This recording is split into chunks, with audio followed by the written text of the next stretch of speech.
Good afternoon, everybody, and welcome back to the Assembly Committee on Growth and Infrastructure. Will the committee secretary please call the roll?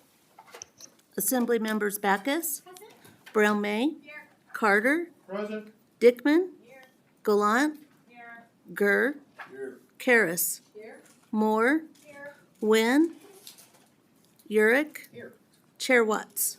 And I am here. Thank you. Please mark Assemblymember Wynn absent excused. We do have a quorum. It's good to be back. We'll go through a couple of quick housekeeping items since we have been on a brief hiatus for a couple weeks. Make sure everyone's on the same page. If you plan to speak today, please sign in at the table in the back. Provide a business card if you have one. Remember when speaking to please turn on the microphone before you speak. Say your name for the record every time before you speak, and then turn the microphone off when you're done so we can avoid background noise. Let's see. What else? Please silence all your electronic devices. Members will be looking at exhibits and other items electronically on their computers, so please don't take that as a sign of disrespect. If you would like to provide public comment, we will have a public comment period at the end of today's meeting. You can provide public comment in person. You can also provide public comment or testimony on bills via phone by calling 888-475-4499. And then when prompted, enter meeting ID 85680764866 and then press pound. You can find that information on our agenda, which is also posted on the Nevada Legislature's website. Members, we do have 3 bills that we'll be hearing today. I plan to hear them in order, so we're going to do SB 290, followed by SB 291, first reprint, and SB 321. So I think that takes care of everything. We'll go ahead and get started, and I will open the hearing on SB 290, which revises provisions relating to regional transportation commissions.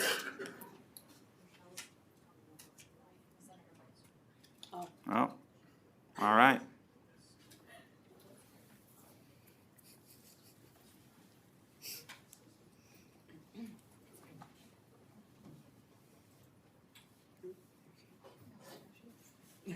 Good timing. There she is. All right. Welcome back to the Committee on Growth and Infrastructure, Senator. There's an empty chair. Someone's got to sit there.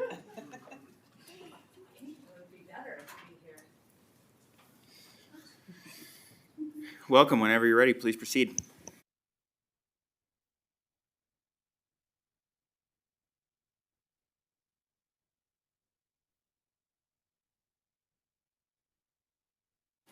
You may have forgotten, Senator, but we do start promptly over here in the Assembly.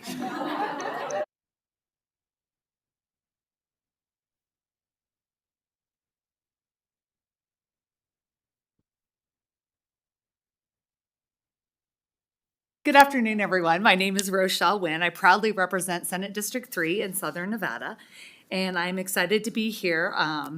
We did have a student that helped us talk about the importance of transit safety for students, Aaron Brown, but he is unable to be here because he is actually in Washington, D.C. for a History Bowl competition. So I will try my best to convey what he conveyed during his presentation, but I also have Maria Nieto Orta also here to do a presentation on transit security, which I believe is up on the board. And finally, we have Kelsey Hardy here to present all the legal and technical overview questions for the things that I won't be able to answer. I'm really excited to be here. Senate Bill 290 aims to amend Nevada Revised Statute, Chapter 277A, to grant Regional Transportation Commission security officers the authority to remove individuals from RTC vehicles and other property if they engage in disruptive or unlawful behavior as defined by existing law. What I find particularly exciting about this piece of legislation is the amount of work that the individuals that are in this room that you will hear come and testify and support about this bill put into this. There was a lot of thought that went into what can we do to ease the burden on law enforcement? What can we do to de-escalate some of these situations where we don't have to wait for police to respond? We can make sure people get to their jobs. We can make sure that these buses are on time. A lot of our Clark County School District students now rely on the RTC and the bus lines to get to where they're going, including to school. And so this is one way that we can de-escalate situations where people are using profanity, not paying their fares. And instead of of waiting for police officers to come to the bus and remove that individual, we can now just remove those individuals. We are not having these security companies like cite people. We're able to de-escalate these situations, get these buses running, get people to their jobs, get people to school, and do so in a safe way. Public transit must continue to be a safe and reliable option for all who depend on it, whether they're commuting to work, attending school, or accessing essential services. And with that, I will turn this over to Maria. Good afternoon, Chair and members of the committee. For the record, my name is Maria Nieto Horta. That's M-A-R-I-A, last name N-I-E-T-O-O-R-T-A, here on behalf of the Regional Transportation Commission of Southern Nevada.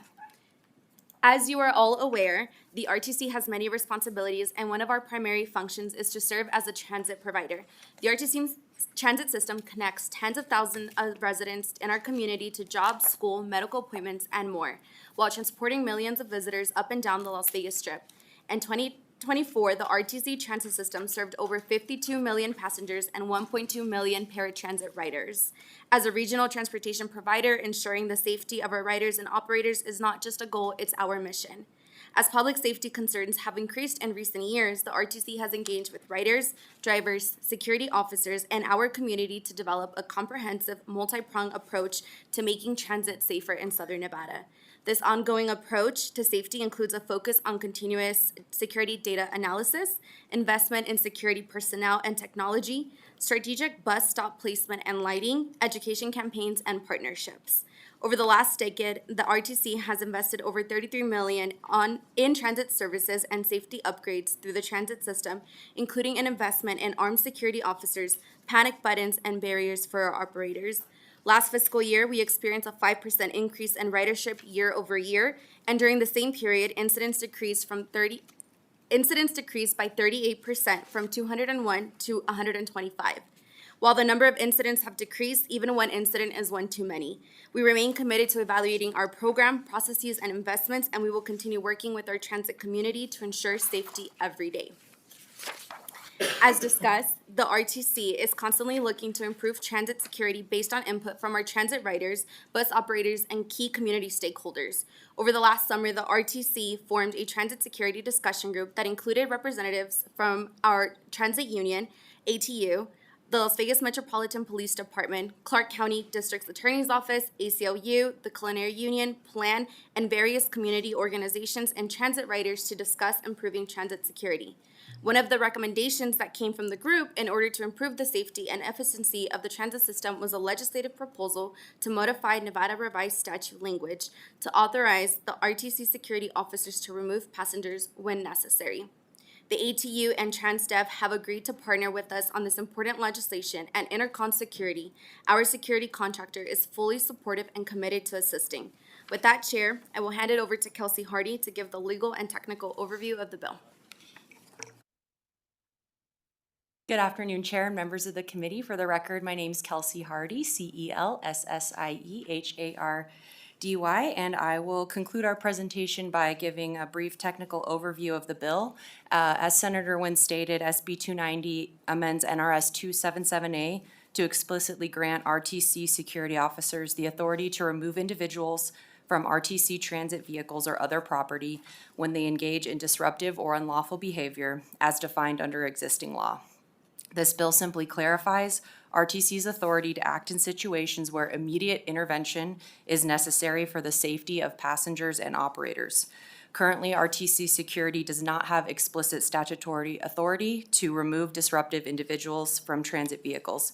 Instead, when an incident occurs, the transit operator must stop the vehicle and contact a dispatcher in the bus operations center.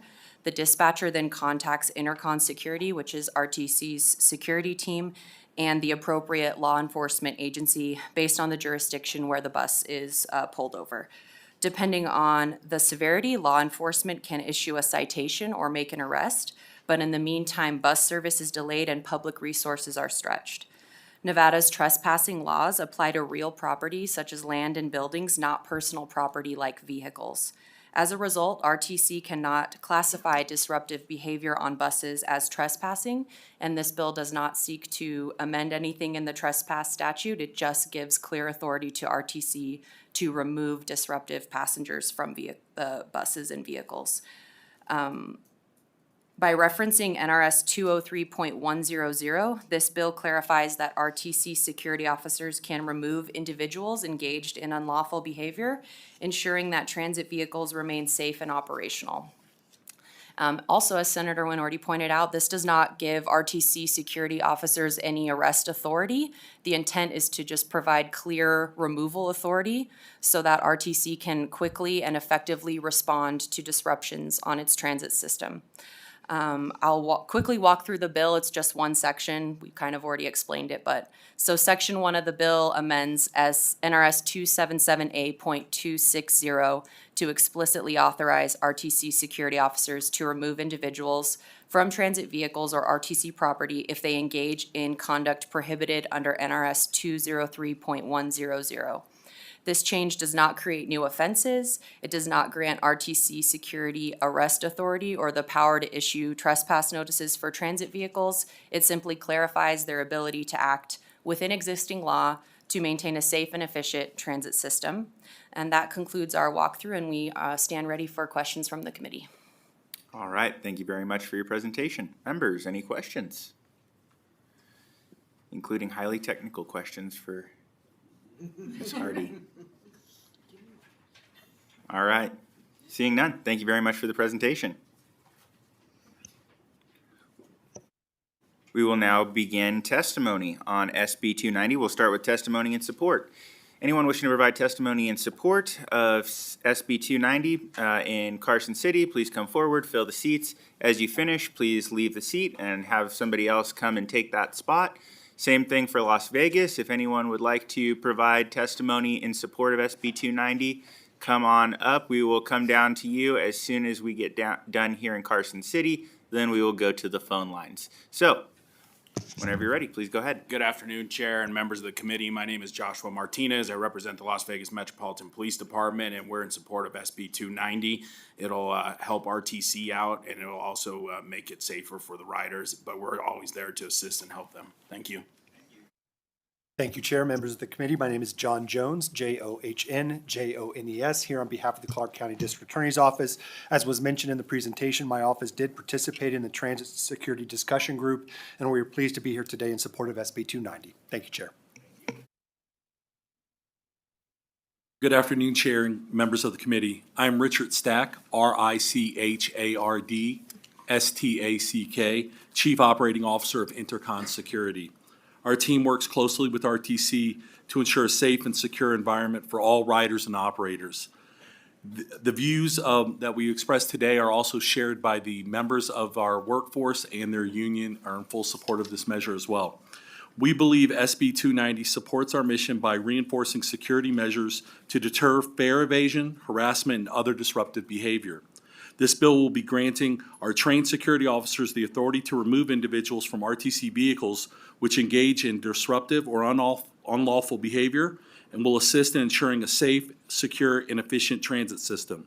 This is also consistent with other practices and other mass transit organizations we support. Thank you for your consideration on SB 290. Good afternoon, Chair Watts, members of the committee. For the record, my name is Nick Schneider, Director of Government Affairs for the Vegas Chamber. We're here also in support of SB 290 as this will increase safety not only for RTC's employees, but Nevada's workers as well, and hopefully reduce delay times in the case of these incidents. Thank you so much for your consideration. For the record, Ryan Beeman representing the professional firefighters in Nevada. We're here in support of SB 290. We, as the fire department, respond to a lot of these incidents and have to handle removing these individuals from the RTC buses. So this would free up our resources and be able to provide the service to the community. Thank you. Good afternoon, Chair, members of the committee. My name is Wesley Harper. I am the Director of Government Affairs for the City of North Las Vegas. We appreciate the work that RTC did in developing the security protocol. It is of vital interest for our residents, and we support this bill. Thank you. Thank you, Mr. Chair. Members of the committee, for the record, Kelly Crompton representing the City of Las Vegas. We echo the comments of the others that have gone before us and thank the RTC for bringing this important legislation. Thank you. Good afternoon, Chair, members of the committee. For the record, David Cherry, that's CHERRY, Government Affairs Manager for the City of Henderson. Our Henderson residents and those who work in Henderson come to Henderson to enjoy our recreational activities and other events. They oftentimes take transit. We all appreciate the fact that our RTC folks and the proponents of this bill want to make sure that our bus riders remain safe, as we also want to make sure the employees are safe who all provide those services to our public. So we stand in strong support of the bill. Thank you. Thank you, Chair. Michael Hillerby with the Regional Transportation Commission of Washoe County. Hillerby's Hillerby. Also like to echo our support and thank the leadership and the vision of RTC Southern Nevada for putting all the parties together to come up with, we think, something very important for the safety of our employees, our drivers, and the traveling public. Thank you.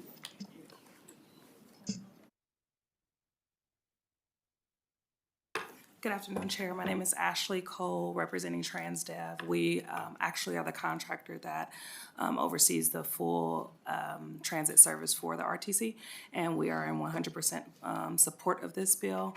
It is very important not only for our employees, but for our customers. These service impacts their ability to get to and from work, to and from school, and most of the time has a direct domino effect to other people in their lives based off of one individual that we can't get removed from the service. So we are 100% in support of this bill.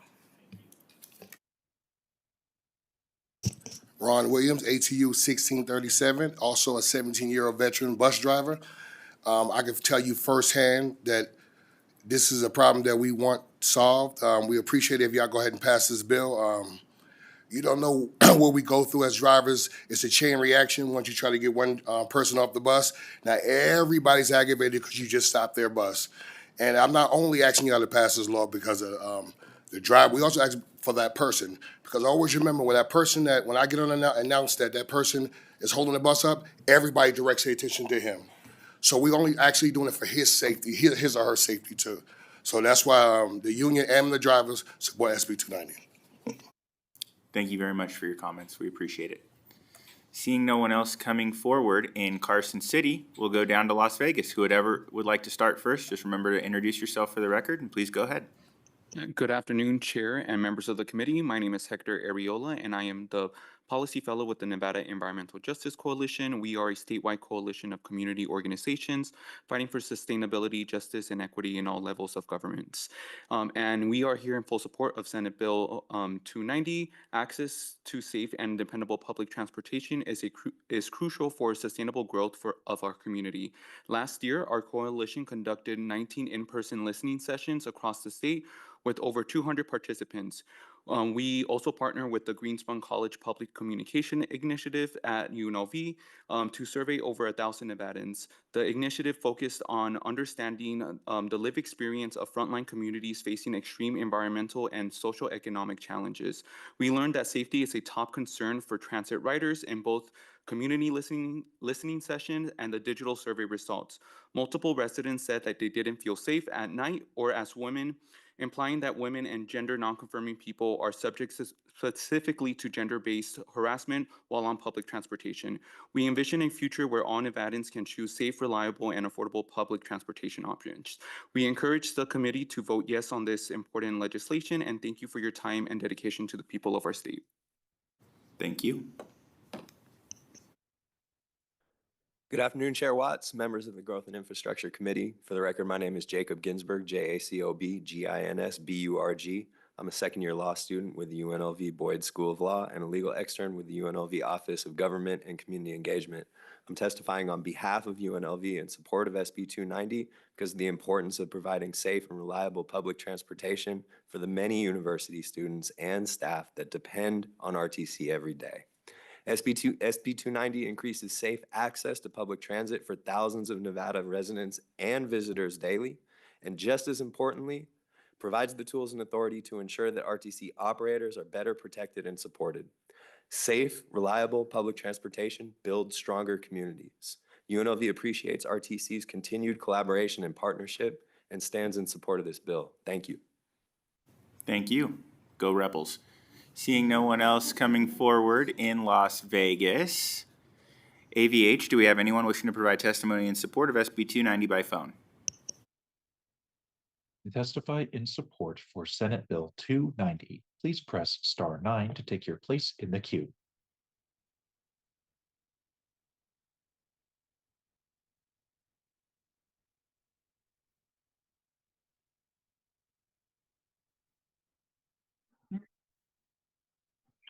Good afternoon. My name is Leslie Vega, Leslievega. Good afternoon to the chair and committee members. I'm with the Progressive Leadership Alliance of Nevada, and we were really proud to take part in the RTC's Transit Security Discussion Group in 2024. Safe and accessible public transportation is essential for all communities, especially for those reliant on transit. SB 290 ensures that safety measures are implemented fairly and transparently. We support this bill because it maintains public accountability while addressing real safety concerns. I speak with riders every day while I ride the bus, people who depend on the RTC to get to their jobs, appointments, really important appointments with IRS, with medical specialists, work, school, job interviews. So for those reasons, we urge the legislature to pass SB 290 with a commitment to protecting the rights and the dignity of all riders. Thank you.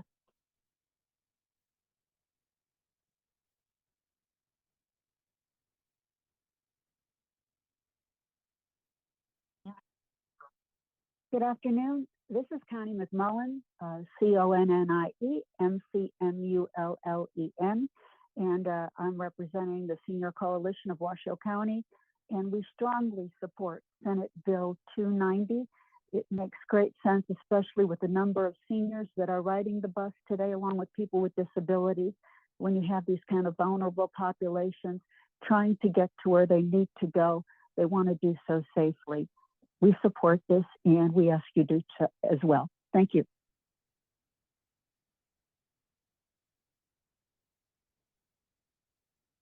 Here, the public lines are open and working. We have no more callers for support at this time.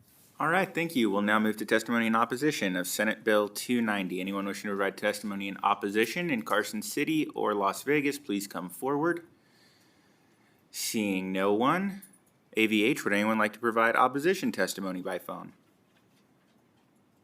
To testify in opposition to Senate Bill 290, please press star 9 to take your place in the queue.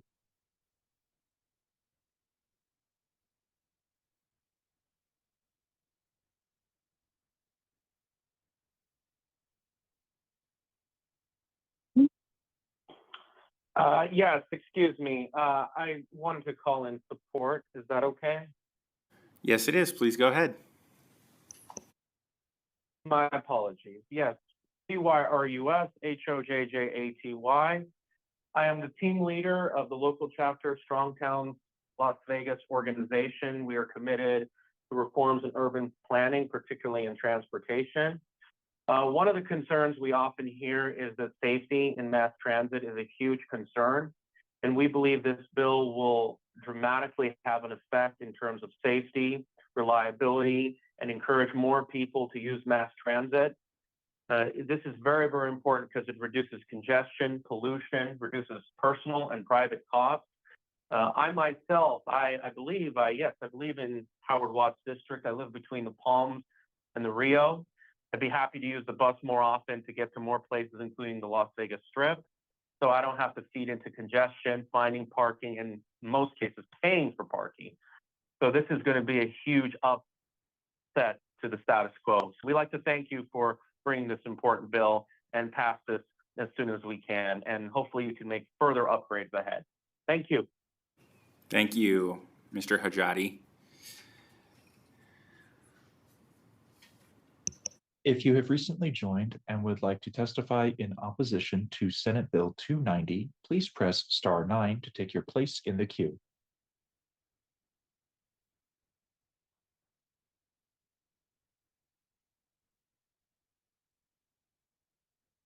Chair, we have no callers for opposition at this time.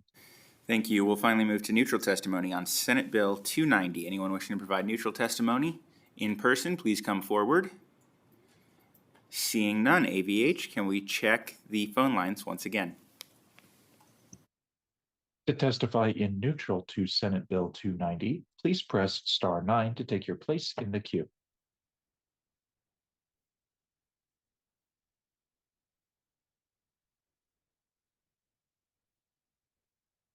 Chair, we have no callers for neutral. Thank you. With the, all right, waived closing. I appreciate it. All right, with that, thank you very much. We will close the hearing on Senate Bill 290. And we'll now open the hearing on Senate Bill 291, which requires the Department of Motor Vehicles to establish procedures by which a victim of identity theft may obtain a new driver's license number.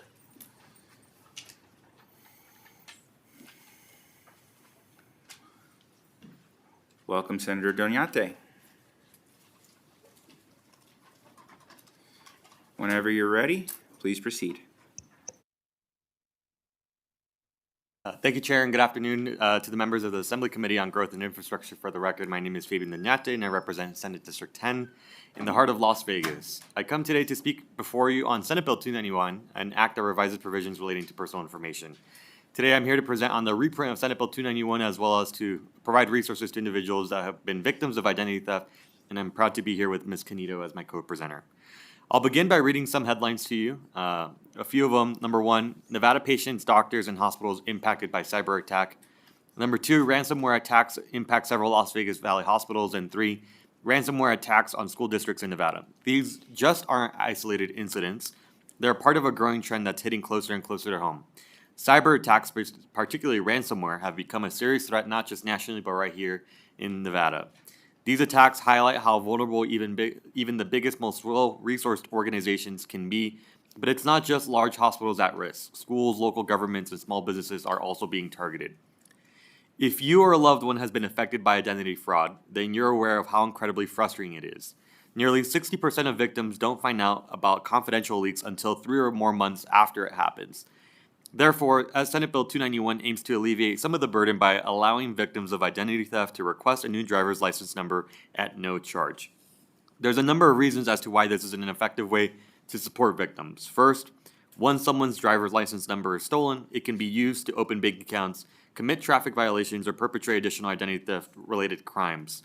Changing the number limits the fraudster's ability to continue exploiting the victim's identity. Credit card companies and banks allow customers to change account numbers after fraud for a good reason, and it helps stop further misuse. Victims of identity fraud often feel powerless, and this bill enables them to change a compromised license number to at least provide them a tangible way to reclaim control over their personal identity. Mr. Chair, at this time, I would like to give Ms. Canito an opportunity to share her experience with identity fraud, and then we're happy to answer any questions on the bill. Good afternoon, Chair Watts, members of the committee. My name is Alex Canito. I had my identity stolen back in 2023. I woke up one morning and I had 500 plus emails in my inbox, a lot of them saying I had been signed up for credit cards, subscribed to different websites. If anyone in this room has had their identity stolen, you know that it can be very stressful and very frustrating and kind of scary. What do I do next? Where do I go? So I went through all of the steps that I found online to report that my identity had been stolen, freeze my credit, try to prevent this from happening again. Unfortunately, since that initial attack, I've had 2 or 3 other instances where my identity has been stolen yet again.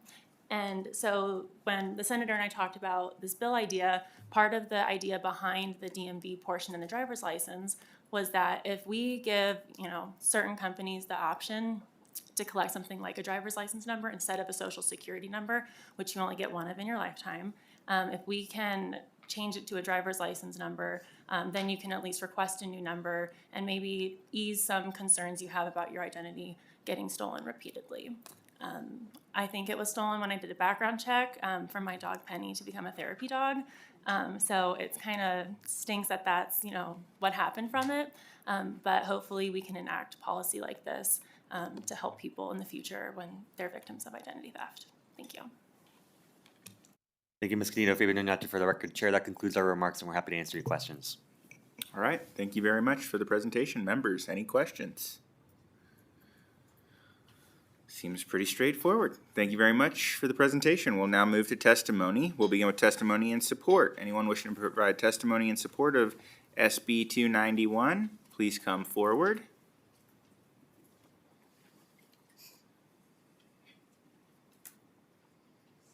Good afternoon, Chair Watts, members of the committee. For the record, my name is Taylor Avery, and I'm the Manager of Political Affairs for the Vegas Chamber. The Chamber is in support of SB 291 as amended. Identity theft doesn't just affect individuals, it also impacts businesses of all sizes and their employees, which can hurt economic growth. This bill helps Nevada's employees when dealing with identity theft, which can make an otherwise stressful process more efficient and less expensive. Stronger identity protections means reduced fraud risk, greater consumer confidence, and fewer disruptions to the hiring process.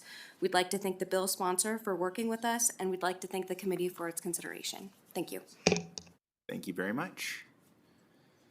Seeing nobody else coming forward at this time in Carson City or Las Vegas, AVH, would anyone like to provide testimony in support of SB 291 by phone? To testify in support of Senate Bill 291, please press star 9 now to take your place in the queue.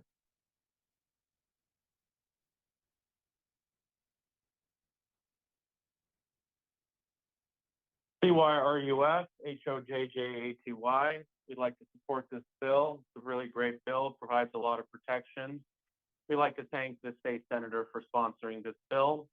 I live in this district, I believe, as well.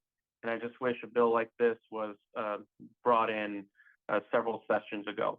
Thank you so much, and continue to bring further bills like this ahead. Yield. Thank you.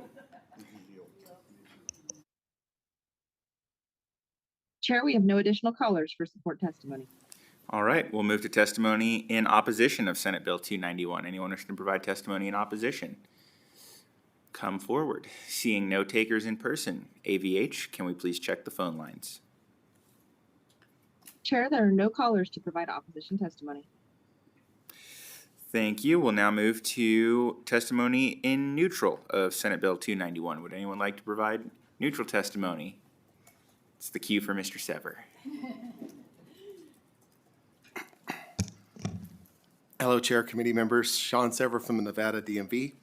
We are neutral on SB 291, and allowing identity theft victims to change their driver's license numbers is something we already do. We do have a fiscal note on the bill, but good news is it is a no impact. The fee for this transaction is currently $5 with an additional card production fee of $3.50. The DMV doesn't track the reasons why customers change their numbers, but we did have more than 3,900 customers change their numbers in fiscal year 2024.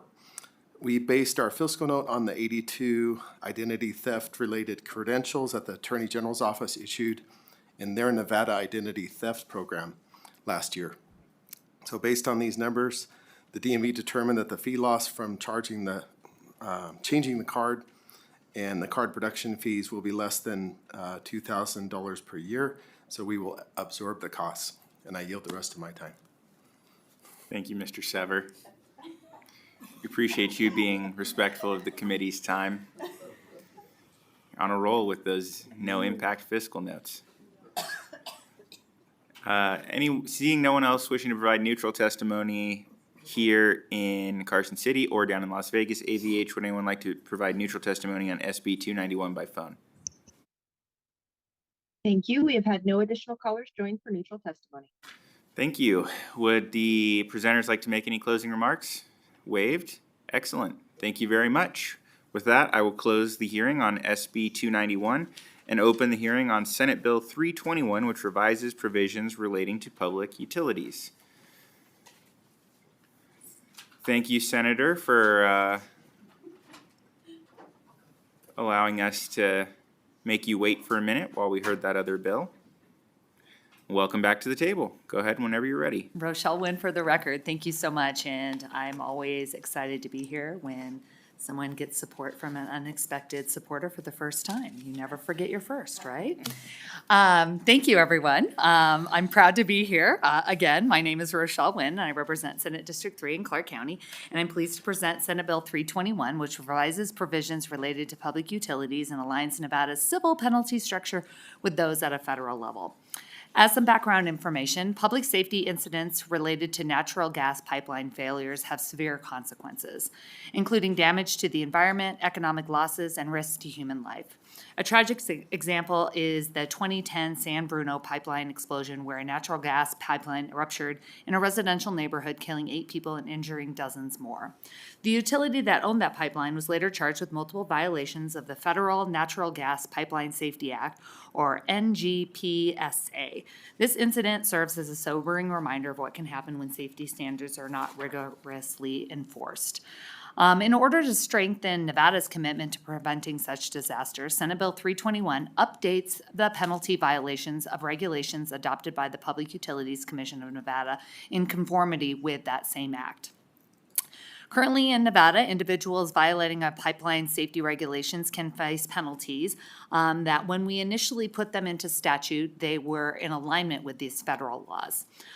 Since that time, the federal cap stands at a different structure that we have in statute. And so what Senate Bill 321 does is it removes the provision allowing for the amount of the civil penalty to be deducted from the amount the state may owe the violator. And so it puts us in alignment with federal provisions. The short end of the story is that it allows more local control over these pipeline maintenance and regulation and safety provisions here in our state, so we don't have to have the federal government come in and do this for us. And with that, I have someone here to be able to answer more specific questions if you have regarding why we need this bill. And with that, I'll turn it over to you. Thank you, Senator. Paul McGuire, for the record. I'm the head of engineering for the Nevada Public Utilities Commission. Every year, we enter into an agreement with the federal DOT to keep pipeline safety regulation and enforcement local. And as part of that certification, we sign that our laws are equivalent and our enforcement authorities are equivalent to the feds. That hasn't been an issue, but with the inflation adjustment they've been doing, they're about to roll over to 3 million, and with us at 2, it's hard to say 2 million is comparable to 3 million. So this just allows us to say we have the same rules and allows it to keep us local. There are several states, including our neighbors to the north, Idaho, who have had that enforcement authority taken away because their civil penalties they weren't even at the 2 million. They were even lower than that. So this just ensures that local control remains and that we can certify every year, honestly, that we have the same tools as the feds. And we are ready for any questions you might have. All right, thank you very much for the presentation. Members, any questions? No? All right. Pretty simple pipeline cleanup bill. Thank you. We'll now move to testimony on SB. It was. We'll now move to testimony. We'll begin with testimony in support of Senate Bill 321. Anyone wish to provide testimony in support, please come forward.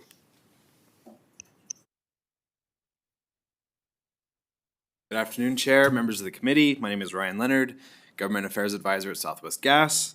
We are in support of this bill. This bill would align state standards with the Pipeline and Hazardous Materials Safety Administration regulations and would allow us to report directly to the state. Thank you.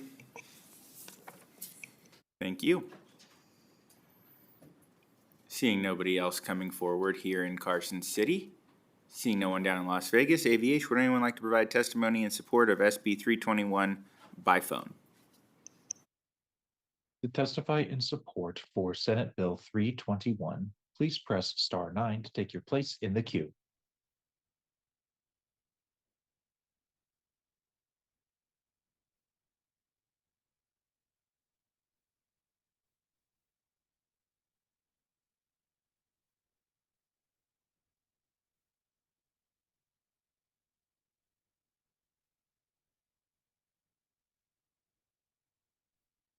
Caller with the last 3 digits 490, please press star 6 to unmute yourself.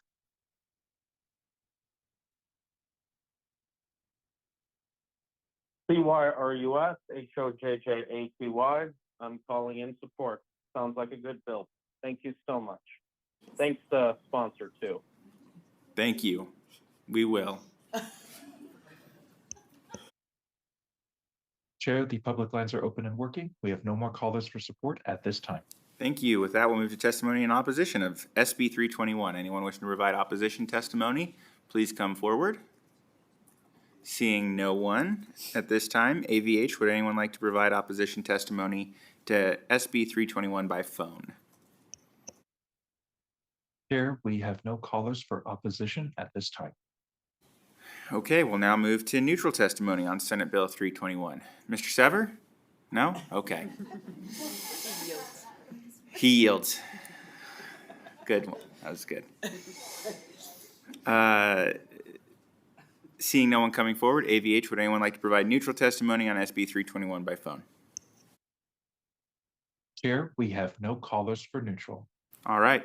Any closing remarks? Waived. Thank you.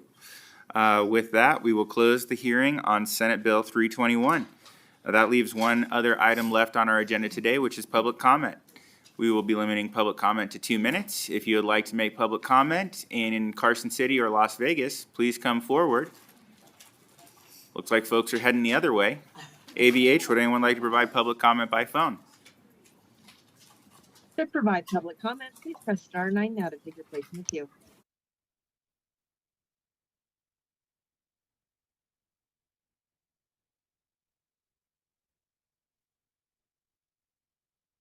Chair, we have no callers wishing to provide public comment. All right. Well, there you go. 3 bills, 40 minutes, members. Not too shabby. Thank you all for your time and attention. Our next meeting will be on Tuesday, April 29th. This meeting's adjourned.